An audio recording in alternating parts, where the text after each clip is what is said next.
All right. Hello, everyone. I have 2 o'clock Central Time, so we'll go ahead and get started.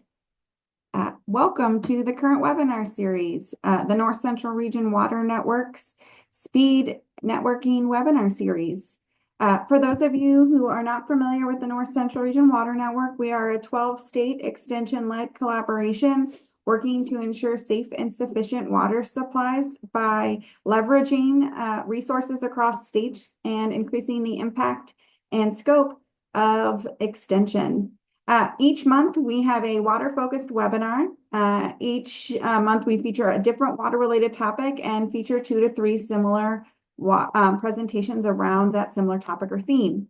I'm excited to have 3 great presenters with you today, and we're going to be discussing state nutrient reduction loss strategies, exploring what 3 different states are doing. A few logistical or technical updates for you before we get started. We will have time for questions today after all 3 of our presenters. So please put your questions for our presenters in the Q&A panel. You can find that at the bottom of your screen. You can upvote other folks' questions on there. If you also have a question there, we'll get to as many questions as we can, and we will get to those questions that are the most popular first. So if you have a similar question that's already been asked, please upvote that. We also have the chat feature, which you can access again at the bottom of your screen. That is really used for technical questions, as well as introducing yourself or sharing resources or links.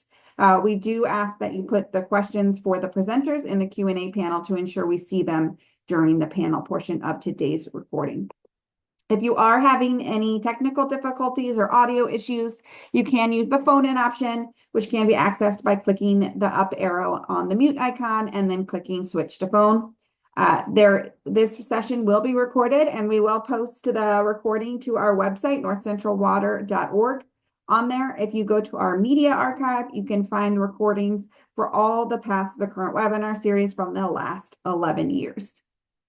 All right, let's go ahead and jump in. I mentioned we have 3 great presenters today working in water.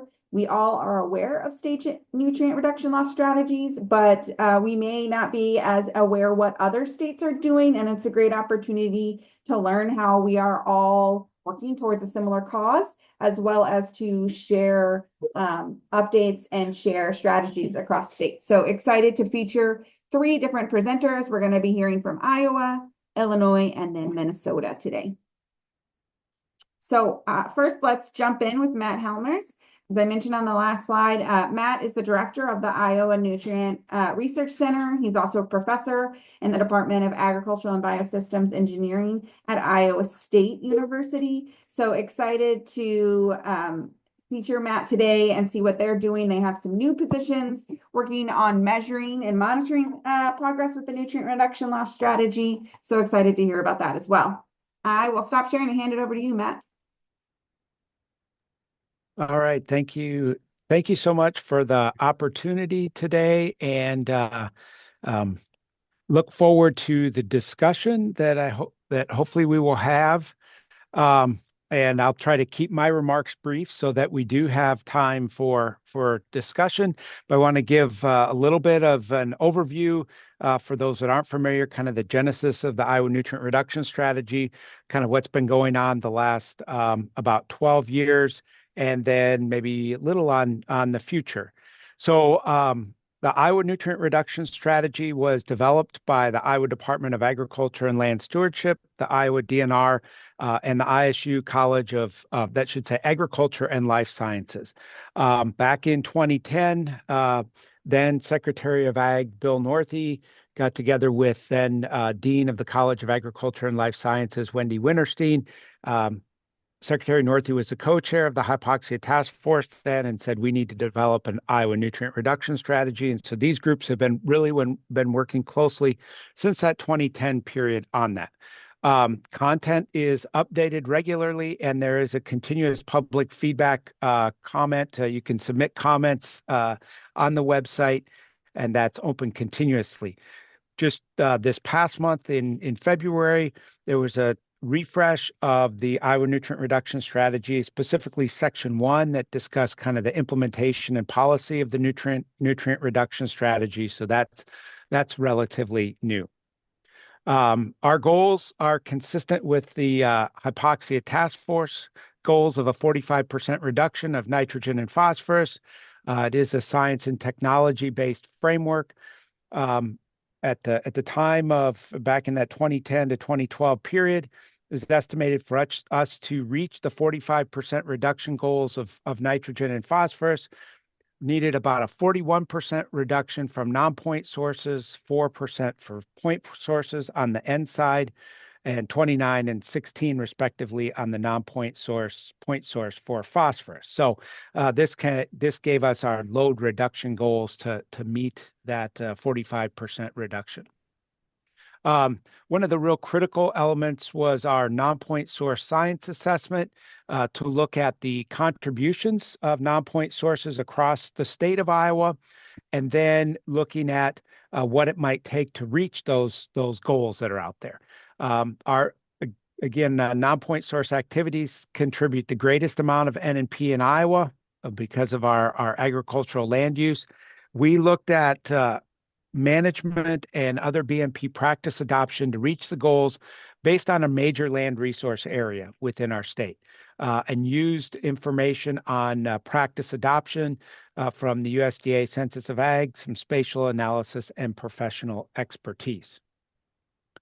For looking at kind of how much we could expect for reduction from specific practice, we conducted a science assessment, as I said before, and we reviewed the practice performance for which there was water quality data for nutrient reduction practices at the time when we did the nutrient reduction strategy for Iowa, Minnesota, Wisconsin, Illinois, Missouri, to try to look at states that would have similar climatic condition, relatively similar soil conditions and weather conditions that we'd have in Iowa. We broke those down into infield nutrient management. That is the red color that you see there. The yellow is the land use, and I don't know what color that is. A bluish tealish color is our edge of field or maybe erosion control practices on the P side. So you can see from the literature, the estimated percent reduction for individual practices. What you'll notice specifically as we look at nitrogen, those infield nutrient management practices all have a relatively low, probably single digits or low double-digit percent reduction and a big standard error. Our standard deviation is that what the error bar is on there. As we start thinking about some of our land use changes, even I guess cover crops in here included under infield nutrient management. We think about some of our land use changes, we see a greater percent reduction, but then we'd be converting land out of row crop. One note is that we have continued to add to this practice list over time as new research becomes available. So since the original Iowa nutrient reduction strategy, we've added multi-purpose oxbows, saturated buffers, an extended rotation, a 3-year rotation system on the nitrogen, and blind inlets on phosphorus. I want to highlight that the center, the Iowa Nutrient Research Center that I help direct was instrumental in providing funding for monitoring and technology development associated with multi-purpose oxbows and saturated buffers. So that's one of the things we've been pretty active on is researching the performance of these practices and trying to develop new practices for reducing nutrient export to downstream waters. One of the other things that's been instrumental and important for the Iowa nutrient reduction strategy since it was released in May of 2013 is tracking what's going on. And we've used a logic model approach in Iowa. Ultimately, the ultimate goal is to see nutrient loads going down in the water. But recognizing for us to see that, we need to see changes in land use, changes in practice adoption. So that's the land. For us to see changes in land, we need to see changes in understanding, knowledge, attitude. So we need those human inputs, resources, and then we need inputs, people funding, agency resources, and private sector resources. So within Iowa, we track on all of these metrics, not just the water, not just the land. We really track all of those. So that we can, try to understand what's on the ground. So, I'm going to give you an overview of where you can find information about what's being done in Iowa. One of the other things that's happened as part of the whole nutrient reduction strategy effort is there have been various reports at times to look at various aspects. And so one that was done about 2017 was, how do we go about assessing progress, and when might we be uh, when might be expected, excuse me, to see changes in the water at certain scales? And so recognizing if we implement a practice on a farm level, we might see the impact of that on the water leaving that farm in that 0 to 10 year scale. As we get to a Huck 12 scale, a small watershed, once we get enough practices implemented there to hopefully detect a change, it still might take 0 to 10 years. As we start to get to larger watersheds, we might be 10 to 20. And then as we think of the state of Iowa, we might be 20 plus years. That's if we get the implementation of practices that we need. I think this is important to recognize kind of the scale of change that we need, as well as the time that might be needed to reach our goals. So one of our big things, as I mentioned, was tracking this. We have converted in 2021 to a web-based data dashboard reporting system. And you'll be able to, you could click on that link or scan that QR code or use your search engine and look for the Iowa Nutrient Reduction Strategy. From 2014 to 2020, there was an annual report about 100 to 200 pages long that was released, and kind of recognized most people maybe didn't read that. And so how can we have a more accessible reporting framework, as well as improve the transparency of the data that's provided tracking of practices. So, we have dashboards on really on that inputs, on the humans, on the land, on the water. I'm just pulling out one that shows the infield conservation practices. You can see that it's a little small, but if you go to the website, you can see. But for example, the Iowa cover crop acres by data source, you can see the tracking of those cover crop acres. Whether it's from the ag census would be that kind of magenta. The bottom curve is a cost share program. And then the upper one is the Iowa Nutrient Research and Education Council Farmer Survey. And I can talk a little more about that later if we have time, but that's another survey source. Similarly, on the bottom, we have kind of the percent of acres in different commercial nitrogen application rates. So we've been able to collect a bit of that information. So we're looking at tracking this over time. Do we see changes over time that indicate implementation of practices to reduce nutrient loss to downstream waters? There's also a water slide there where we estimate a modeled load reduction at the state level, as well as summarize water monitoring data from the DNR ambient water monitoring station around the state of Iowa for nitrogen and phosphorus export from the state. One of the other things that's happened, and this has way too much information, but one of the things as we went kind of thinking about the past, present, and future with the Iowa Nutrient Reduction Strategy was there's a lot of things that have happened over the last 12 years, 11 to 12 years, that have made kind of possible us moving forward. This just illustrates a timeline of activities and accomplishments. I would not expect anybody to read through this, at least on this screen, but this is also available on the Iowa Nutrient Reduction Strategy website.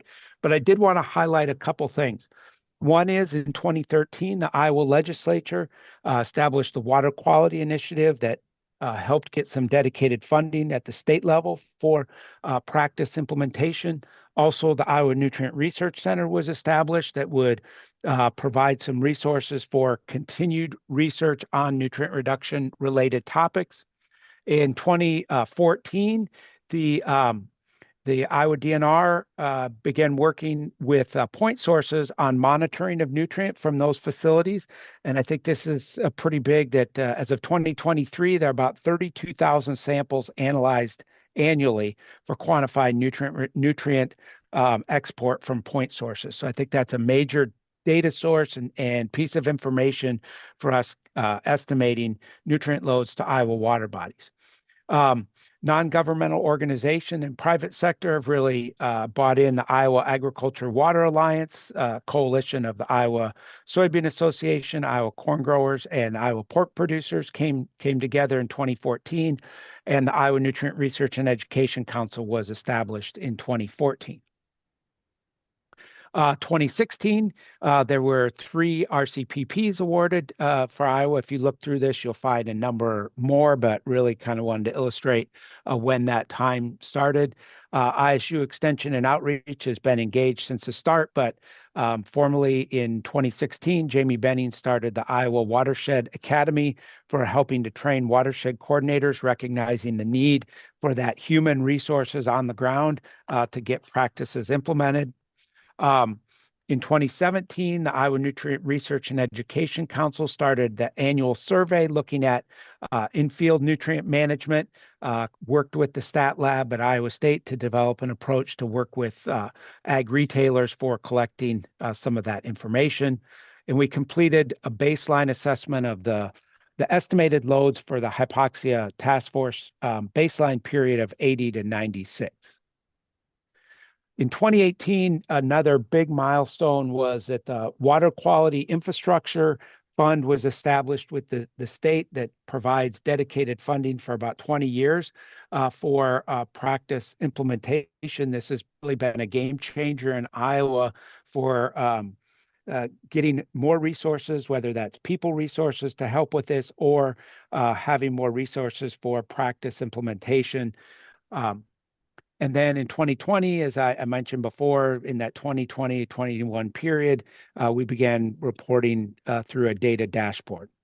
And kind of lastly on this is that one of the big things that was started in 2020 that's really expanded across the state in many areas now is the batch and build effort. So we in Iowa are really focused on many practices, including edge of field practices, and looking at more efficient ways to implement those through a batch and build approach. And those really started in 2020 in Dallas and Polk County in central Iowa and is expanding across the state. Really, a lot of that's made possible too because of that Water Quality Infrastructure Fund, knowing that there are going to be dedicated funds there for implementing practices. And I guess my last summary point is, as I look at the nutrient reduction strategy, thinking about the past, present, and future, I think that one of the things that I think about and I think is important is that we need it all. We recognize in Iowa the need for improving our nutrient management, whether that's NRP management. We're going to need to think about implementing cropping practices such as cover crops. Maybe there are opportunities for land use changes and pasture areas or extended rotation. But then we also are going to need edge of field practices, whether that be things like buffers in areas that maybe aren't as heavily tile drained or are saturated buffers, bioreactors, wetlands, or emerging practice of drainage water recycling in our tile drained landscape. And so for us to reach that 45% reduction goal, it's not one or the other of these, it's we're going to need them all. And I'd say the future is focused on how do we get more of these on the land. We've had, some real successes in getting some of those out there over the last 12 years, but we want to see more of that and acceleration of that adoption in Iowa. So I think in many ways we're in the acceleration of implementation phase in Iowa. With that, I will turn it over to our next speaker.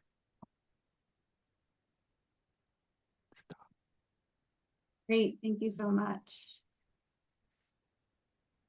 All right. We've heard a little bit about Iowa. Next, we're going to turn and hear a little bit about Illinois. We have Trevor Sample here with us. He's a watershed management, the coordinator of the Illinois Nutrient Reduction Strategy at the Illinois EPA. So he is going to be talking a little bit about what they're doing in Illinois, which will be interesting to hear after hearing about Iowa. I'll stop and hand it over to Trevor. Thank you.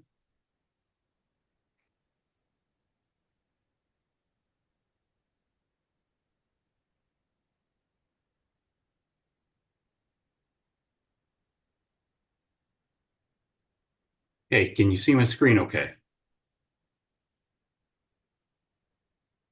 Let's give it a minute. Right now we see the full presentation. You want to go to presentation mode. We'll see the full PowerPoint at the moment.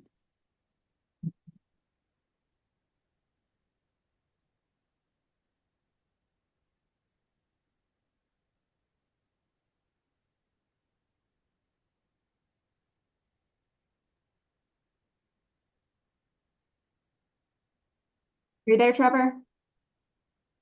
Yeah, it's not wanting to switch here. Okay, now we see it in presentation. Yep. So just go to swap.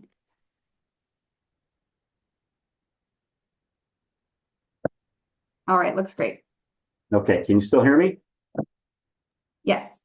Okay, good. So thank you, everyone. Just want to get started here uh, on the Illinois Nutrient Loss Reduction Strategy. Just give you a brief overview. This is administered by the Illinois Department of Agriculture, the Illinois Environmental Protection Agency, and the Illinois Extension. Skip the key points slide. Matt didn't really talk about this yet. I'm assuming everyone understands what hypoxia is. Engulf hypoxia, nutrients load from the Mississippi River into the Gulf that causes algal blooms. When those algae die, they are consumed by bacteria, which consume oxygen, and it creates this dead zone in the Gulf. So in 2008, US EPA came out with the Gulf Hypoxia Action Plan. Its goal was to reduce total nitrogen and phosphorus by 45%. That was later amended to include an interim goal of 20% reduction by 2025, with the final goal being reached by 2035. So in 2011, US EPA issued what's known as the Stoner Memo that listed these 8 elements that it should be in state strategies.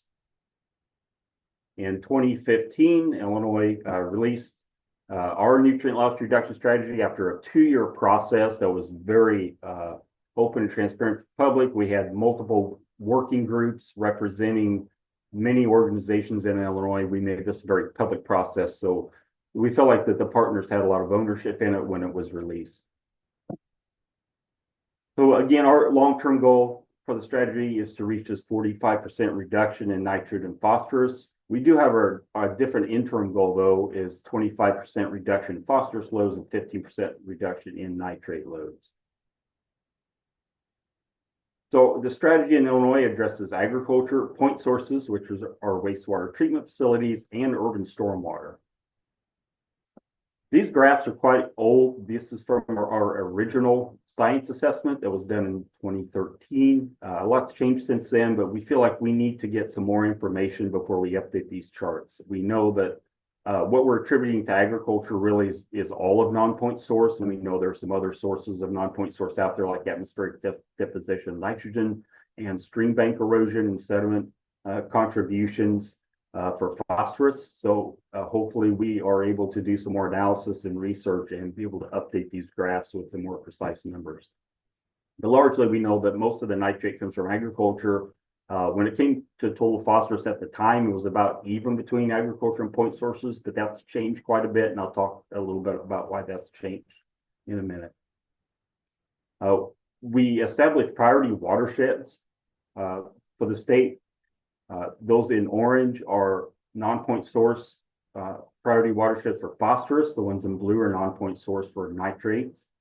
Those with hash marks are point source phosphorus watersheds, and those in red are an initiative called Keep It for the Crop, which was established before our nutrient strategy as a way to protect public water supplies. So in terms of what the strategy recommends for agriculture, similar to what Matt showed earlier, we recommend infield, edge field, and land use changes. So infield practices, things like nutrient and nitrogen management, cover crops, reduce tillage. Edge field practices include bioreactors, stream buffers, wetlands, saturated buffers, stream buffers for the phosphorus, and then of course the land use changes. So we took those different practices and put them in different scenarios to see how we could, what sort of reductions we would see for both nitrogen and phosphorus. And there were a couple that showed that we could meet 45% reduction for both if that level of implementation was implemented for each of those practices. We later updated and included some additional scenarios that I'll show in a little bit. For urban stormwater, so our agency, the Illinois EPA, administers something called an MS4 permit for certain municipalities that have a certain population. So we're able to implement some of these practices through those stormwater permits. We are also prioritize voluntary adoption of green infrastructure practices, technical and financial assistance for that, urban stream-based stabilization, restoration. Then we also encourage stormwater collaboratives, which Illinois has several, especially up in the Chicago area. For point sources, again, this is on our agency administering the what we call our MPDS permits. We have 211 major municipal facilities in Illinois. Those are major as anything that discharges more than 1 million gallons of wastewater per day. Those facilities have all by now developed feasibility and optimization studies for nutrient removal. Certain facilities have had to complete nutrient assessment reduction plans.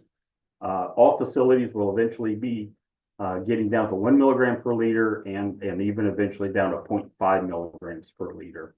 Then we also have some urban stormwater or some urban watershed groups that are working that take into account both point and non-point sources in their watersheds. In terms of the committee structures and how we implement the nutrient strategy, a lot of the same working groups that were involved in the development of strategy are involved in the implementation. So the steering committee consists of the Illinois EPA, the Department of Ag, and Illinois Extension.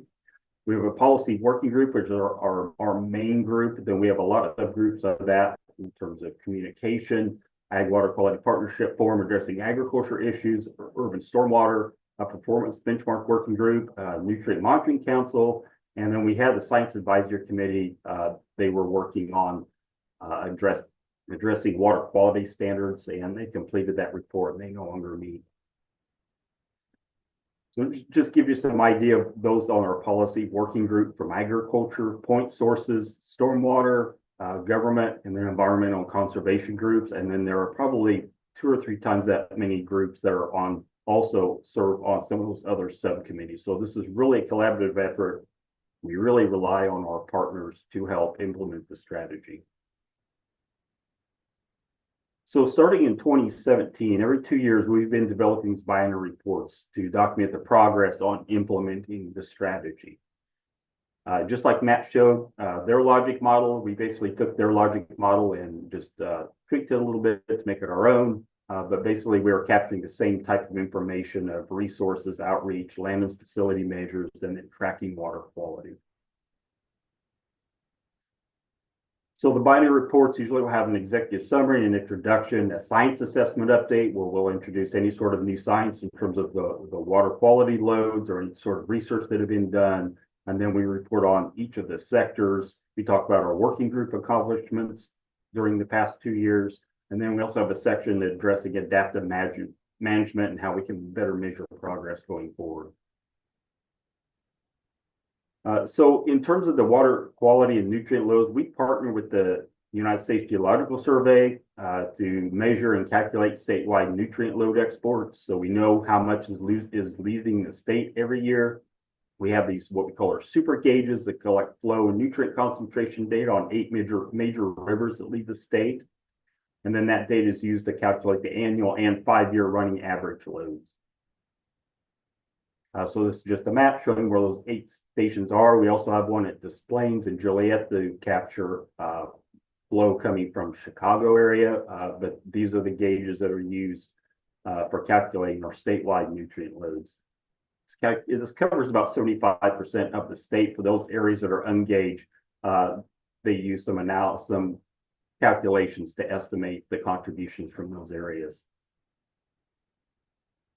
So again, these super gauges take data about every 15 minutes. Not every probe captures temperature or conductance or oxygen or pH, but most of them do. And then they also take monthly grab samples And all their data is QA, QC, and have a high level of quality of data. And so we have high confidence in the data that is reported. So looking at the 5-year averages, since we've been doing the nutrient loss reduction strategy, 1980 to 96 is the baseline that was used for the Gulf Hypoxia Action Plan, and that's the same baseline that most of the states use as well for the baseline data when we compare that 45% reduction goal. We also did an update of 97 to 2011. That was done during the original science assessment, and then starting from 2011 on, we look at the 5-year running average, and then we can compare the interim reduction goals and the 45% reduction goals. As you can see, we've kind of been going the other way the last few years with our loads actually going up instead of down. We've been doing a lot of research trying to figure out where that is coming from, but largely flow has increased quite a bit, especially when you get up into the last couple of years of 5-year averages. 2019 was one of the wettest years on record in Illinois, had record nutrient loads, and so that year is really driving those averages there towards the end. But we have seen over the last 3 years of data that stream flow has gone down quite a bit compared to the baseline, and nutrient loads have done the same, especially nitrate. So in terms of the agriculture sector for reporting, we're able to get data from state and federal cost share programs, from USDA, FSA, the NRCS. Our Department of Agriculture has a cost share program that we're able to get data from. Illinois EPA's 319 non-point source grant program, and then our Department of Natural Resources oversees the Conservation Reserve Enhancement Program. So we're able to get implementation data from them on the practices that are recommended by our strategy, and then we can track the implementation of those practices over time. And so this is just a sample of the types of graphs that we show from each of those cost share programs, looking at all of the practices that we recommend in field, edge field. But we also know that not all implementation takes place through cost share programs. Some farmers just implement these practices on their own. So we worked with the USDA NASS to develop a survey specifically to the nutrient strategy with questions that capture answers that we want answers to in terms of implementation of practices and farmer knowledge on those practices. So we're able to then take that data and extrapolate it statewide. We've been conducting this survey since 2017, and we've done it 5 times so far. So we can take all that information, compare those to those scenarios I showed before, where the blue bars are the level of implementation we believe is needed for each of those practices to reach either the interim reduction or the 45% reduction, and the orange bars represent those acres that we believe have been implemented based on the time period that we're looking at. And so these are the previous scenarios what I showed before. Scenarios MP7 shows the interim goals only, and scenario MP8 was an updated scenario for the 45% reduction. We also include our partner updates. Like I said earlier, we couldn't do this without our partners. And this is just a small example of some of our partners that have implemented programs specifically to address the nutrient loss reduction strategy. This is a listing of those types of practices, almost 40 different programs that work on implementing the strategy by our partners. Turning now to the point source sector. As of 2022, 34% total phosphorus reduction from the point sources. These mostly come from those 211 major municipals. About of those 211 major municipal facilities, this figure is from a couple years ago, so it's probably increased a little bit. We had almost 40% of those facilities having permits, but we actually have almost half of the 211 meeting 1 milligram per liter, and of those, about half are meeting 0.5. So even without limits, some facilities are still meeting 1 milligram per liter or below, just through optimization of their existing equipment. So we know with these phosphorus increases that we've seen in the water quality, it's not coming from the point sources, because we're actually seeing reductions fairly large reductions in phosphorus from the point source sector. We've also seen a little bit from total nitrogen. We don't necessarily have permit limits for nitrogen for most of our facilities, but we have seen over time that number drop as well. In 2022, it was down to about 11.6% nitrogen reduction. So this is showing over time our baseline 2011 compared to through 2022. We do have the 2023 data, and we're in the process of calculating the 2024 loads now. As you can see, we've already met that 25% reduction goal and even exceeded it for the point source sector. And then we also extrapolate out if flows stay the same from all the facilities when we're at 1 milligram per liter and 0.5 milligrams per liter, how much more reduction we still have yet to see. Looking at the stormwater sector now, we're able to collect data from our Illinois EPA 319 program, also funds practices for urban stormwater. So we're able to look at those practices by year, showing here is just the 21 and 22 data. So we can track practice of urban stormwater. We can also mine data from the MS4 program. All of those permittees are required to submit an annual inspection report. And so we work with the University of Illinois Extension as staff to go through those reports and pull out the types of programs and projects that are being implemented through the MS4 program. I thought for this audience be appropriate just to talk about some of the things that the Illinois Extension does do for us in terms of implementing the strategy. They take care of all the meeting facilitations, all those working groups I talked about meet at least once or twice a year. A lot of those were usually in person before COVID, but a lot of that since it has moved to Zoom. We still do some in-person meetings though. So they facilitate and host those meetings.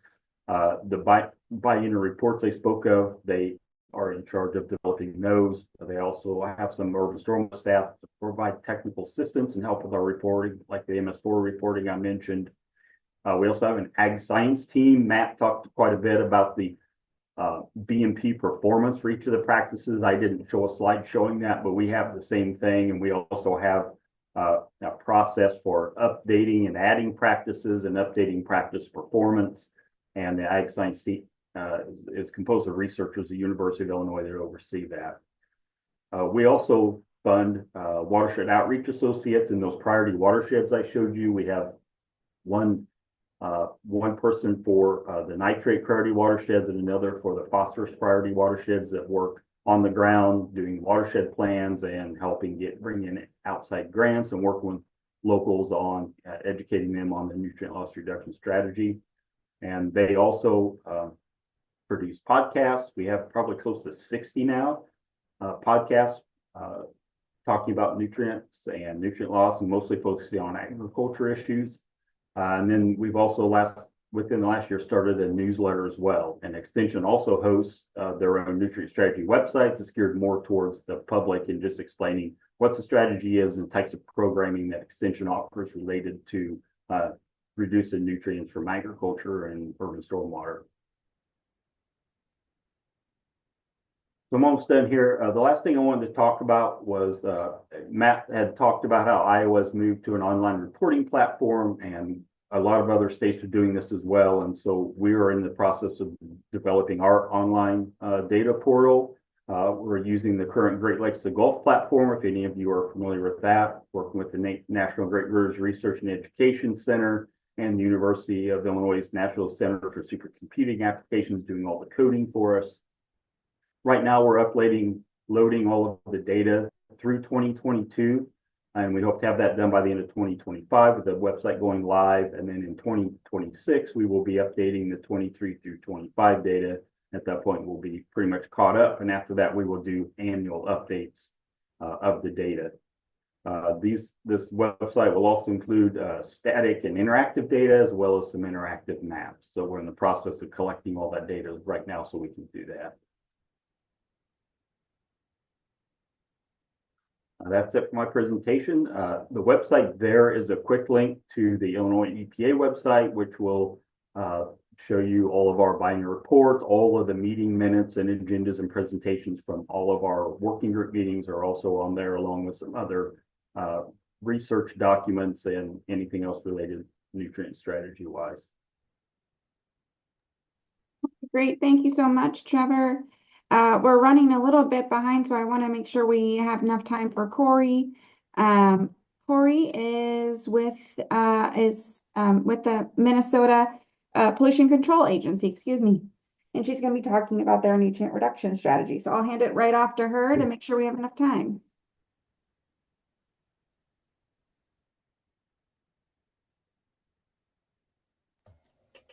Having a little trouble sharing my screen.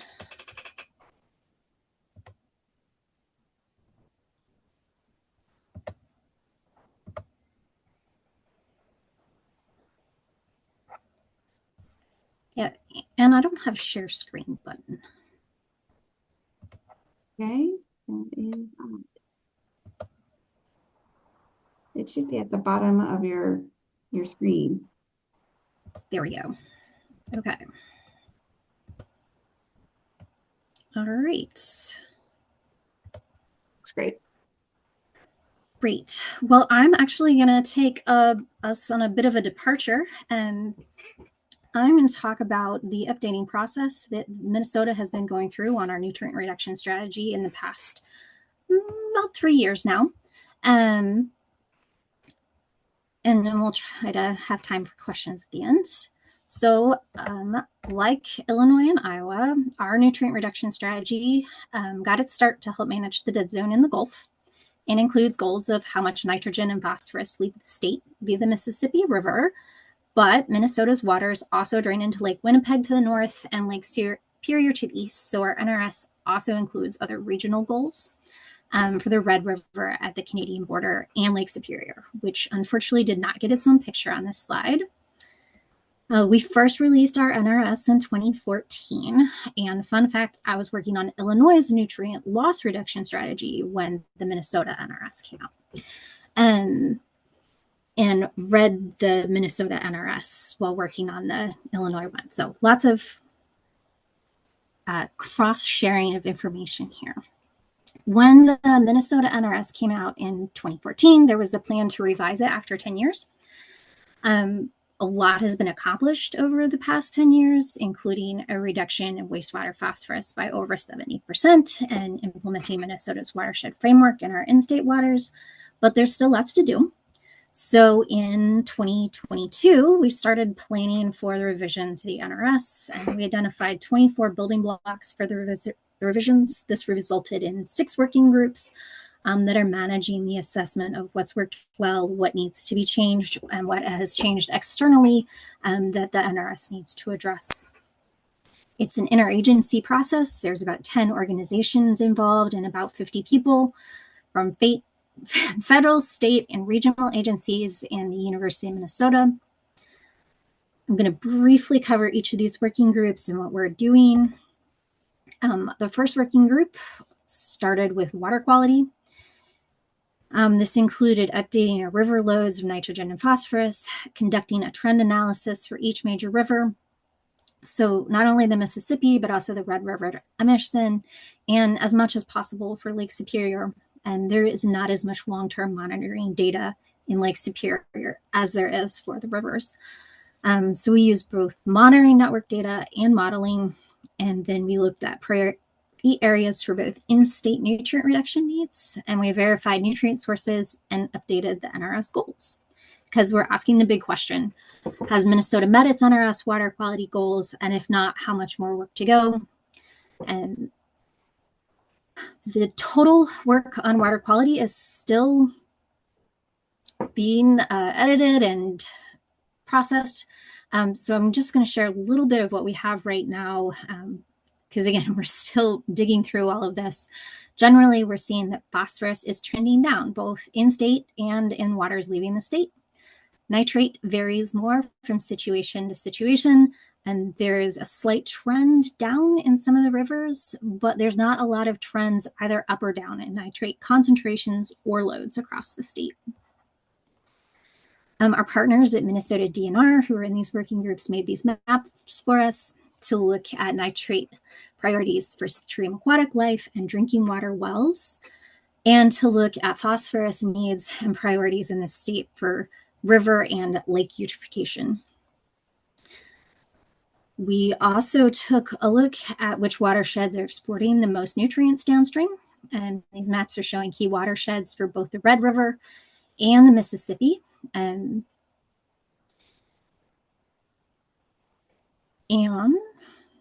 these are all still in draft form and will be finalized for a public comment period this summer.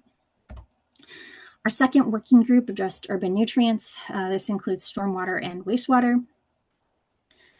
This included some wastewater data analysis, a study of wastewater technologies to address nitrogen in wastewater treatment facilities in cold climates. We did a deep dive in the stormwater work going across the state, and we looked at a big change that is coming, which is last spring, there was a nitrogen wastewater reduction strategy, very similar name, but just nitrogen, that was released by the MPCA. It's separate from the NRS, but the two strategies complement one another. And the strategy calls for eventual nitrogen reductions in treated wastewater. So it's a phased implementation. It is based on the optimization of existing plants. It is looking at nitrogen management plans and water quality trading. And there will be for future rulemaking, but that is still to come. The other thing I wanted to point out is the slide in the green. In about 2014, we started monitoring nitrogen in wastewater facilities. And so the total amount of nitrogen in wastewater hasn't really changed, but the dark green bars show that this is monitored instead of modeled, and the light green bars show the rest that is modeled. So nitrogen levels pretty consistent, just a change in monitoring.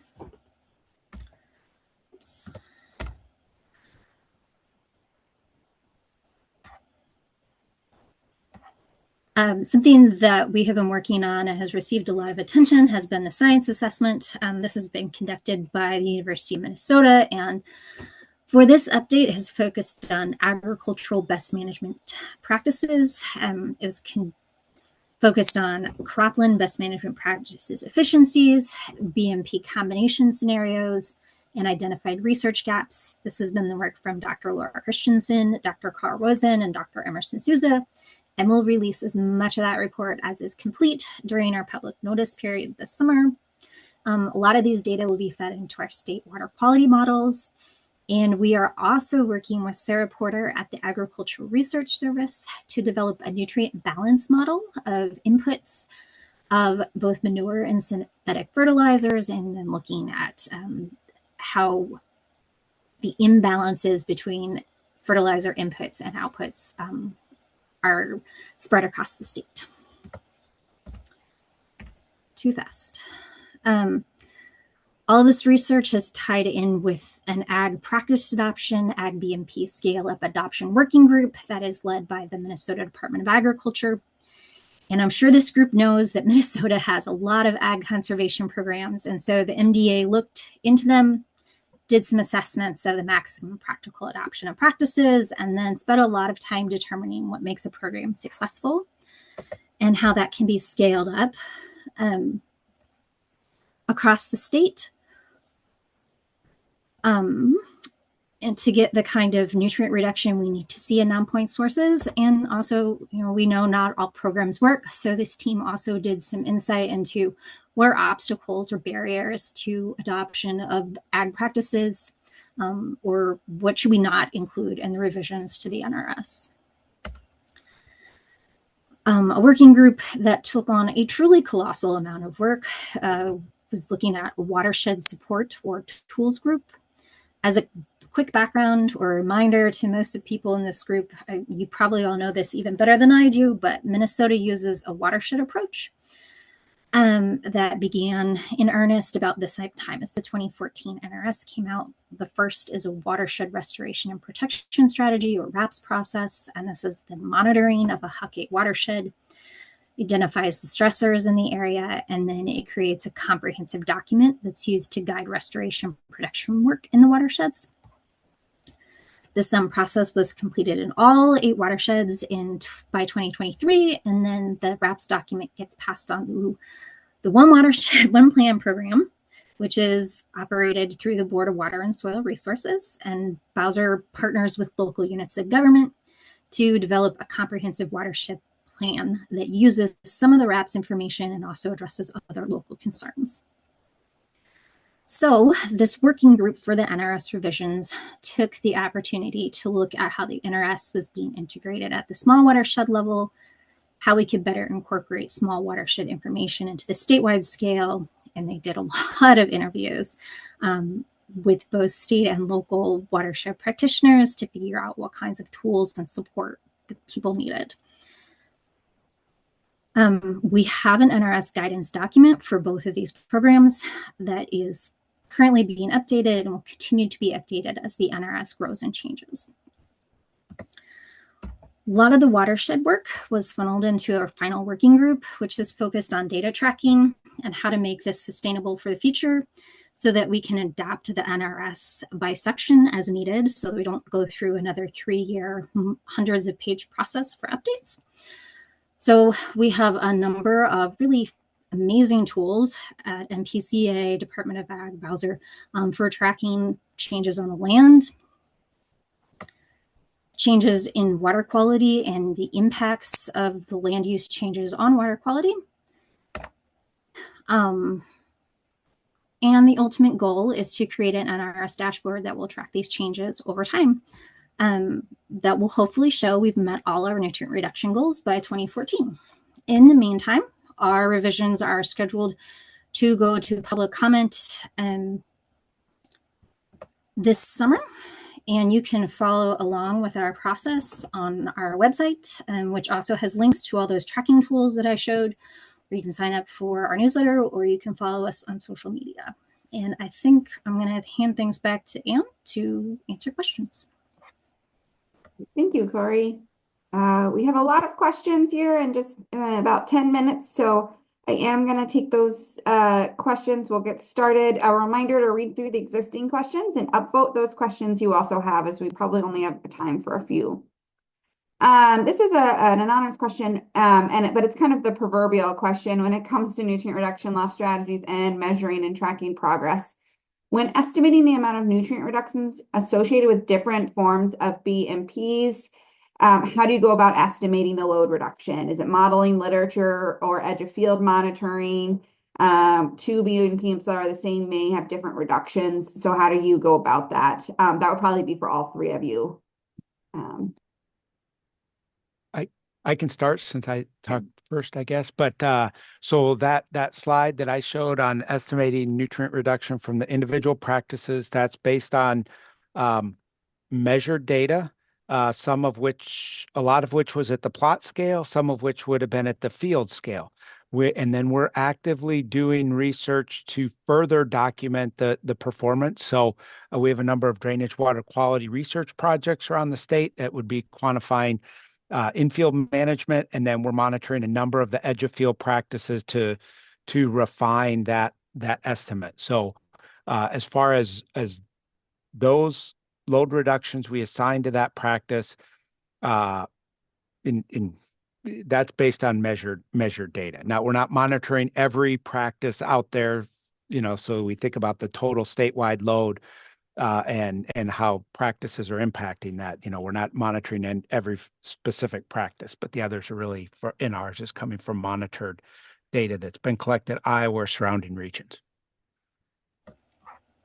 We just borrowed Iowa's data. No, there was literature review as part of University of Minnesota's work, and it did include some of Iowa's data, which is great.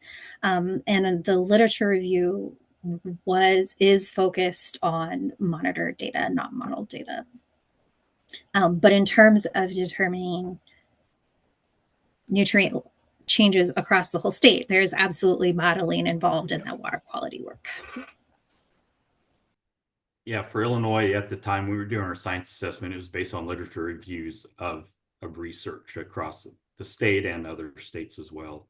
We are looking at updating that here in the near future, we hope, of going back to all the practices. Illinois has the Nutrient Research and Education Council, which has been operating for over 10 years now. So we have a lot of good in-state research that we can pull from new literature from to update those numbers. All right, great, thank you. Another question, it's going to be hard to answer, but I know a lot of people do want to know, it's highly upvoted. So how are or will any federal funding cuts or potential EPA cuts impact state implementation of nutrient reduction strategies? Do know, everyone on this call is a state or federal employee, so we cannot advocate, but I think you can kind of speak about what you anticipate could happen based on potential cuts as much as you're able. Certainly we understand there's a lot of unknowns.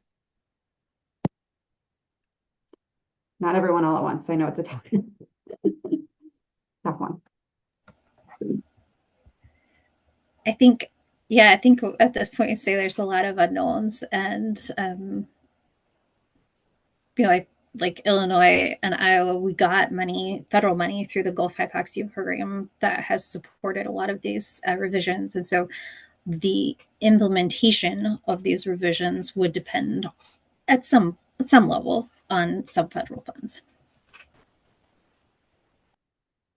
Anyone else want to Certainly in Iowa, I think there's uncertainty around the federal funding sources that may impact things, and then also the boots on the ground. How many people are there in our NRCS offices and so forth.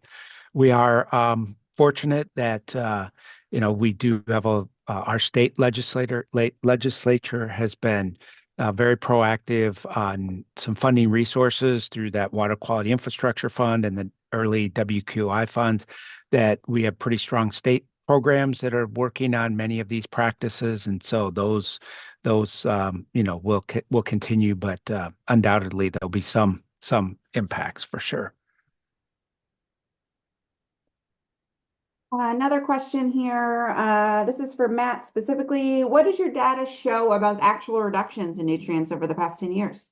Yeah, that's a great question. And as we look at it with the measured data that's out there, I would say over the last 10 to 15 years, we've held steady on both nitrogen and phosphorus. If we look at flow, our kind of pounds or tons of N and P per inch of flow. So kind of flow normalized load, we've held pretty steady. If we look at phosphorus from the baseline period of 80 to 96 to present, I think we would estimate a pretty substantial reduction in field to stream transport of phosphorus as we've increased conservation tillage practices in particular, and some of the other sediment reduction practices. So field to stream now, really recognizing the contribution that some of our stream bed and banks have on phosphorus is another big part of it. That as I say, we've reduced, I think, the delivery of P, but whether we can detect that change because of bed and bank sources is more challenging. I think as we think about nitrate, we've held steady. If we look at that, 5-year running average, I thought Trevor, the way you're showing that was much easier than when I look at our data, how we're presenting it. But, that 5-year running average of the flow normalized load has stayed pretty stable, which is kind of a good news and bad news. Maybe not gotten worse, but, not a lot of improvement.